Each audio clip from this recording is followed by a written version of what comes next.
फरमाते हैं इमाम हसन की बारगाह में कोई आया, कहा हुजूर अबू ज़र ग़िफ़ारी कहते हैं हमारे नज़दीक नेमत और मुसीबत दोनों बराबर है, अमीरी गरीबी बराबर है, बीमारी शिफा बराबर है, मिट्टी सोना बराबर है, भूख खाना बराबर है, प्यास और ठंडा पानी बराबर है। तो इमाम हसन कहते हैं ये आखिरी दर्जे की बात है। अबू ज़र ग़िफ़ारी बहुत बड़े कलंदर हैं, अल्लाह उन पर रहम फरमाए, लेकिन हम अहले बैत के मामलात अलग हैं, क्योंकि हुजूर ने पाला था तो सोच तो आगे जाएगी ना, फिक्र तो आगे जाएगी ना, परवाज तो बुलंद होगी ना, तखय्युलात में उड़ान में बुलंदी तो ज्यादा होगी। अब ये दीवार है, रास्ता खत्म है इसके आगे। जब बात आखिरी कर दी गई तो फिर अल्फाज नहीं रहते। जब सोना मिट्टी बराबर तो मतलब अल्लाह की मोहब्बत के सामने इसकी कोई हकीकत नहीं है, हम किसी तरफ नहीं देखना चाहते। ये अबू ज़र का फरमान है। लेकिन इमाम हसन कहते हमारे मामलात मुख्तलिफ है। उन्होंने अपने साथ के मुताबिक बात किया और आखिरी बात कर दिया, लेकिन जहां रास्ते खत्म हो जाए हम रसूल पाक की औलाद उससे भी आगे चलना जानते हैं, हम अहले बैते रसूल उससे आगे भी बात करते हैं। अहले बैत हम बयान करते हैं शान की। क्या फरमाते उस्ताद ज़मन, बेअदब गुस्ताख फिरके को सुना दे ऐ हसन, यूं बयां करते हैं सुन्नी दास्तान अहले बैत। हम किसी अजमत वाले की तौहीन करके अहले बैत की शान नहीं बयान करते, बल्कि अजमत वालों का एहतराम करके अहले बैत का मकाम बताते हैं लोग। हजरात गिरामी वक़ार, अब कहते हैं इमाम हसन अल्लाह उन पर रहम फरमाए, लेकिन हमारे मामलात मुख्तलिफ हैं। कहा हुजूर आपके मामलात क्या हैं? कहा हमारे यहाँ नेमत से अफजल मुसीबत है, हम अमीरी पर गरीबी को तरजीह देते हैं, हम खाने पर भूख को इज्जत देते हैं, हम ठंडे पानी पर प्यास को मकाम देते हैं। कहा हुजूर वो क्यों, वो क्यों? कहा इसलिए हमने नबियों को पढ़ा। तवज्जो चाहता हूं, हमने नबियों को पढ़ा है। हजरत आदम का ईसा पैगंबर, अब बिलखुसूस हमारे नाना जान हमारी आंखों के सामने है। हमने अबू बकर उमर को हुजूर के साथ भूखा देखा है। हमने देखा है कि जब नेमत मिलती है तो नेमत मिलने पर नफ्स खुश होता है, और जब मुसीबत आती है तो मुसीबत में सब्र करने से अल्लाह खुश होता है, अल्लाह राजी होता है। यही तो करबला है।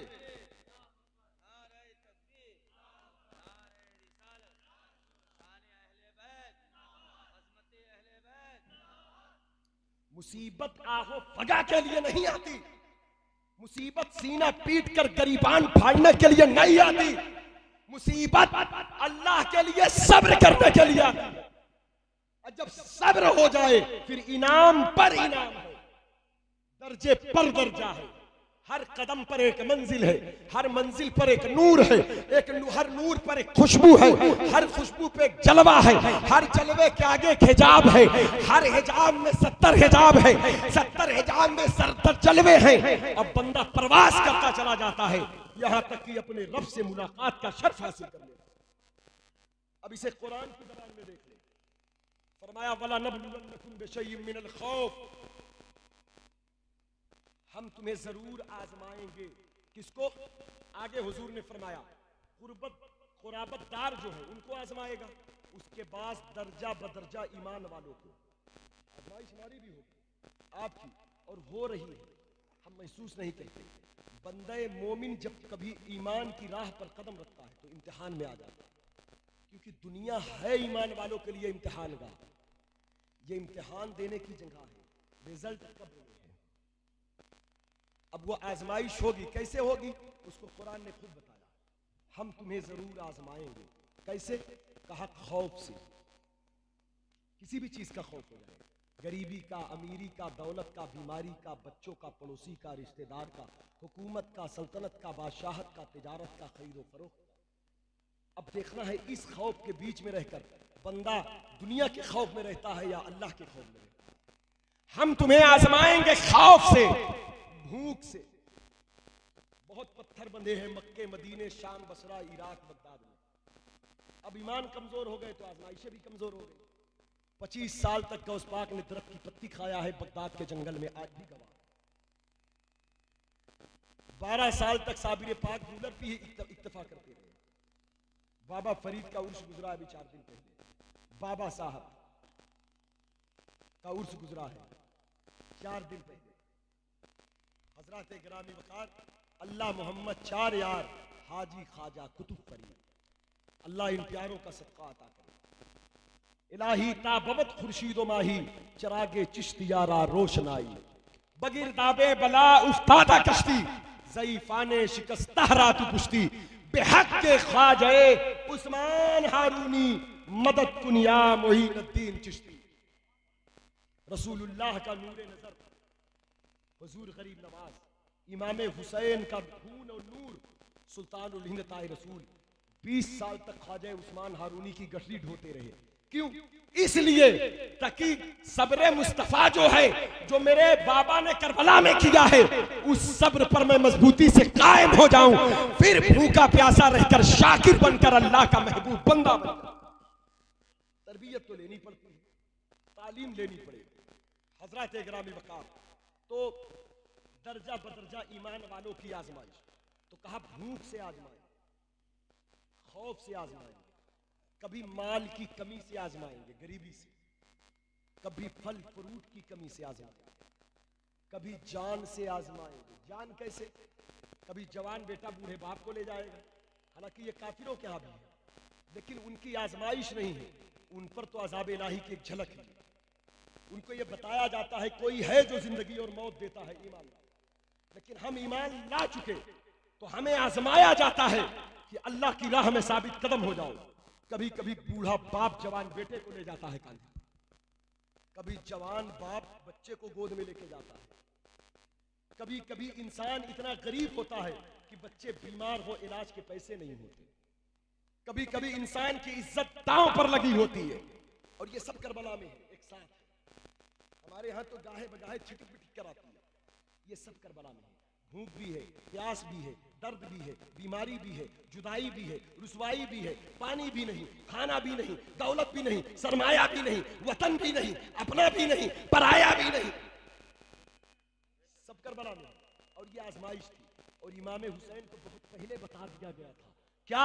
वबश्शिरी साबिरीन, महबूब खुशखबरी दे दो सब्र करने वालों, खुशखबरी दे दो। यही वजह है कदम डगमगाया नहीं। आप जमे रहे हक पर तो जमे रहे, आप जमे रहे तो जमे रहे। अपने जुदा होते रहे आपकी आंखों के सामने से, लेकिन हक से आपका कदम नहीं हटा, हक पर डटे रहे तो डटे रहे। और एक बात और मैं बता दूं, ये कोई वजह मजबूरी नहीं, ये इख्तियारी भूख है आपकी, इख्तियारी प्यास है आपका। हुसैन किसी मजबूर और मोहताज का नाम नहीं है। हमने कहा मौला है आप, मौला, मौला के बेटे मौला हैं, नबी के बेटे नबी के घर के ताकत वाले हैं आप, जन्नती औरतों की सैयदा के लाल, जन्नती जवानों के सरदार हैं आप। कौसर क्यों नहीं आता आपके लिए? जमजम क्यों नहीं आता आपके लिए? फुरात क्यों नहीं आता आपके लिए? तो हमने फुरात से पूछा, फुरात तू आता क्यों नहीं? क्या हुसैन तुझे बुलाते नहीं? जवाब दिया, इंतजार में हूं, बुलाएं तब तो जाऊं। हमने कहा बुलाएंगी तो चली जाएगी? जवाब दिया, हाँ, इसलिए कि मैं 22,000 यजीदी हैं कब्जे में, मुझे कब्जे में लिए, इसमें से 4,000 की फौजें खड़ी है फुरात के इर्द गिर्द। अब्बास अलंबरदार को जब इमाम हुसैन ने पानी के लिए भेजा, जब इजाजत तलब किया मौला अब्बास ने, बड़ी जात है मौला अब्बास, बड़ा मकाम है, बड़ा मर्तबा है, 34 या 35 साल उम्र थी करबला में, इमाम हुसैन से 20 साल छोटे, शबीहे मौलाए कायनात थे। करबला में 3 चेहरे ऐसे थे जो हुसैन आजम के दिल के तस्कीन का सबब बनते थे। वो 3 चेहरे कौन थे? याद रखो, 3 चेहरे थे करबला में। हुसैन उन्हीं 3 चेहरे को देखते थे। जब कभी सैयदा फातिमा की याद आए तो बीबी ज़ैनब को देखते थे, ज़ैनब को देखते थे। वो ज़ैनब पाक जो जरूरत पड़ने पर हुसैन भी बन जाती हैं, हसन भी बन जाती हैं, और खुतबा देती हैं तो लहजा अली का नजर आता है। और जब पाकीज़गी और तहारत के दामन को समेट कर अपने सरे अनमत पर रखती हैं तो फातिमा की याद आती है। वो बैक के वक्त तैयबा भी है, ताहिरा भी है, आबिदा भी है, साजिदा भी है, फातिमा भी है। और शुजाअत मर्दानगी देखें तो अली भी है, हैदर भी है, हमजा भी है, अब्बास भी है, हसन भी है, हुसैन भी है।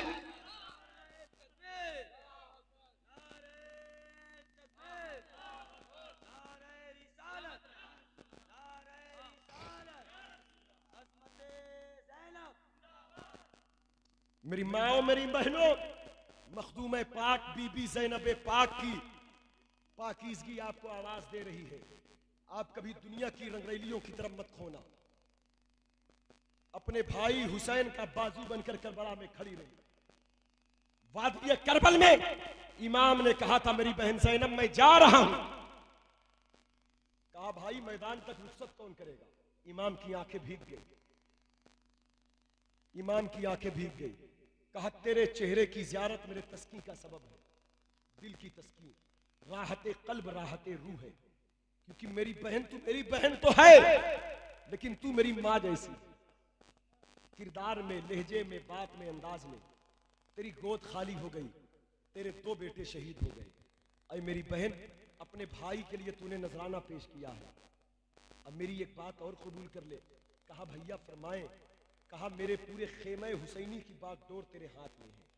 एक बेटा अबीले बीमार है वो तेरे हवाले है, एक बच्ची सकीना है वो तेरे हवाले है, मेरी बीवियां हैं। मेरी सोहबत पाकर सीरत फातिमी और कुव्वते हैदरी और खूने मुस्तफवी के फैजान से माला माल हुई। वो तो हैं, वो तेरी भाभियां हैं। रुबाब शहरबानो उम्मे आला है, वो रहेंगी। लेकिन बेटी तू जो है, तू हुसैन की बहन तो है, तू हुसैन की बहन तो है। तवज्जो चाहिए। जो जुर्रत तेरी है वो किसी और में नहीं है, जो मकाम तेरा वो किसी और का नहीं है, जो शान तेरी वो किसी और की नहीं है। कहा भैया ऐसा क्यों। कहा मेरी बहन इसलिए कि तू हसन की बहन, हुसैन की लाडली, तू अली का खून है। मेरी बहन ज़ैनब तू फातिमा का दूध है। ए बहन ज़ैनब, मेरे बाद अब कोई नहीं बचता जो बराह रास्त नबी का नूर हो, और वो तू है मेरे बाद।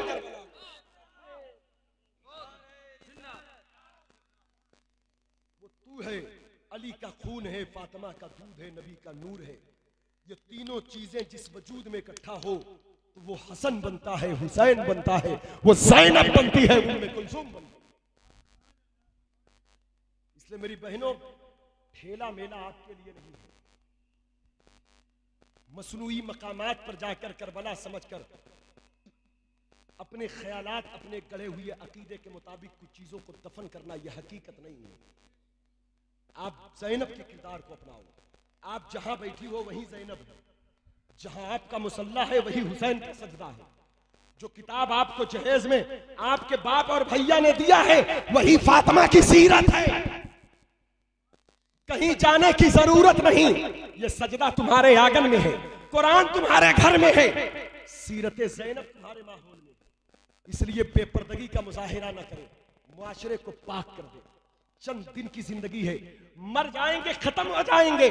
मरने के बाद बीबी ज़ैनब के कदम की बरकत से सैयदा के आंचल में जाकर कयामत का साया लेना, धूप की शिद्दत। और भाइयों, ये तो बहनों के लिए थे। मैं आपकी तवज्जो चाहता हूं। अब्बास अलमबरदार के भाई, इमाम हुसैन के भाई, जिनका नाम अब्बास अलमबरदार है।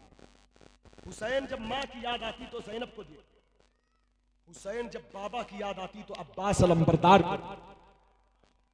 कमरे बनी हाशिम जिसे कहा जाता है, शबीह मौलाए कायनात जिसे कहा जाता है। अब्बास नाम है शेर का, माना शेर का। अब्बास उसे कहते हैं जो जंगल में शेर ताकतवर हो, जो दुश्मन पर हमला करे, उसे अब्बास कहते हैं। मौला अली के बेटों का नाम देखें। 8 बेटे, इमाम हुसैन को लेकर 9 बेटे करबला में शहीद हुए। 9 बेटे शहीद हुए। अब नाम बता दूं बेटों का।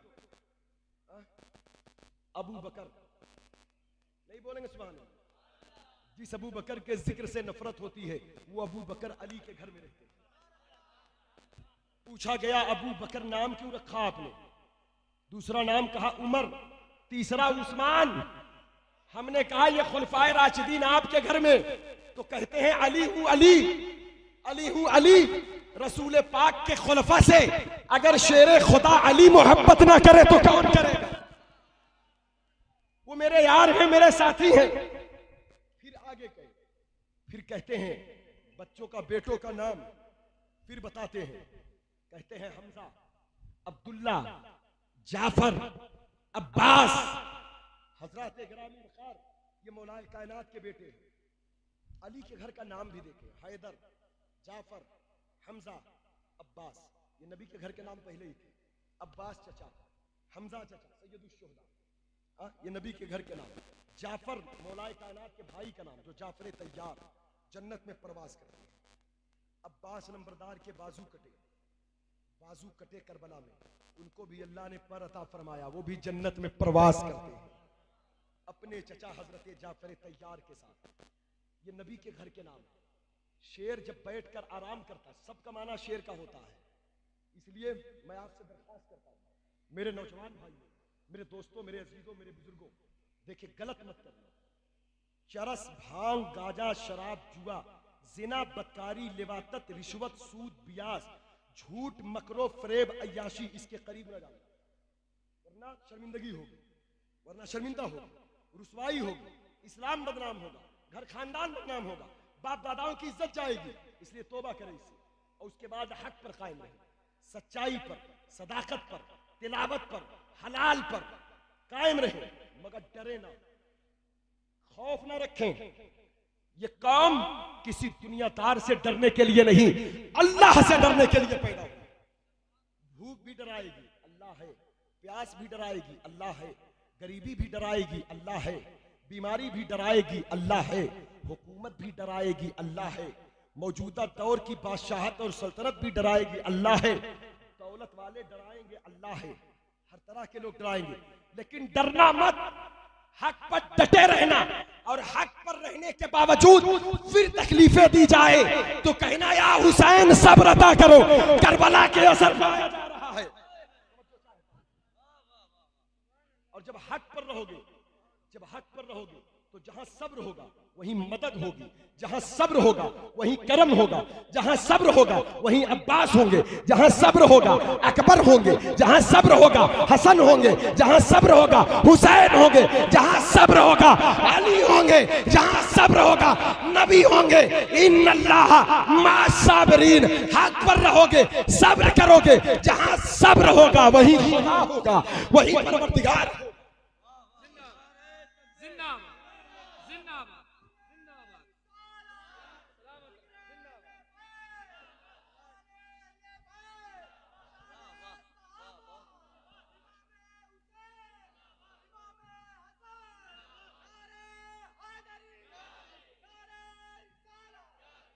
क्योंकि सब्र गुनाहों में नहीं है, सब्र हक के साथ है। वतवासौ बिल हक वतवासौ बिस्सब्र।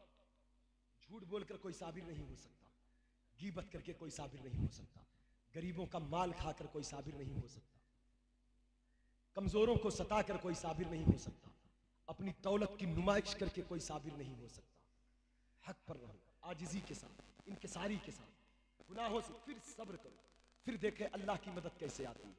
आज अब्बास अलमबरदार है, मुसीबत तो आ गई चारों तरफ से, पूरा करबला करबला करबला बला मुसीबत की जगह, तकलीफ की जगह है, लेकिन अब्बास अलमबरदार है। इमाम हुसैन अपने भाई को देख रहे हैं, कहा भैया हुसैन क्या देख रहे हो? आका हुसैन कहते थे, मौला हुसैन कहते थे, आका हुसैन कहते थे, मौला हुसैन कहते थे। शबाहत का आलम यह कि चेहरा मौला अली जैसे, इतने लंबे चौड़े शहीम थे। जालिमों ने अब्बास अलमबरदार का हाथ भी बना दिया। पंजा किसका बनाया? और कहा अब्बास अलमबरदार। अजब तमाशा है, तसव्वुर में नहीं आ सकता उनका पंजा कैसा होता। सूरत भी बना डाला लोगों ने, नुमाइश कर दिया इस्लाम की, लेकिन आप वो नहीं हो। आप इस्लाम की नुमाइश करने वाले नहीं, आप इस्लाम पर अमल करने वाले। अब्बास का हाथ कैसा होगा? जो अली के हाथ की तरह था, खड़े खड़े ऊंट की पुश्त पर अपना हाथ रख देते थे। फतेहपुर काजीपुर शरीफ के कसीम बुजुर्ग हैं सैयद नवाब अली शाह, सरकार मुफ्ती आजम आलम के दौर के बड़े रूहानी बुजुर्ग हैं। वो कहते अब्बास अलमबरदार को अल्लाह ने वो ताकत, वो शुजात दिया था कि पत्थर पर खड़े होकर अपने पैर के अंगूठे से अपने दुश्मन का नाम लिख देते थे और पत्थर पूरा निशान बन जाता, पत्थर छिल जाता। उस हस्ती का नाम है अब्बास। सकीना ने कहा चचा प्यास। अब यहां मजबूरी नजर आ रही है, लेकिन इमाम हुसैन ने कहा कि हमारे पास मजबूरी नहीं है, लेकिन फिर भी हम कहीं भी मदद नहीं लेंगे। मौला क्यों? कहा दुनिया को बताना है कि अल्लाह की रजा पर राजी कैसे रहा जाता है। ये असल मकसद है, अल्लाह की रजा पर राजी कैसे रहा जाता है। ये हमको जिंदगी देना, ये हमको जिंदगी देना।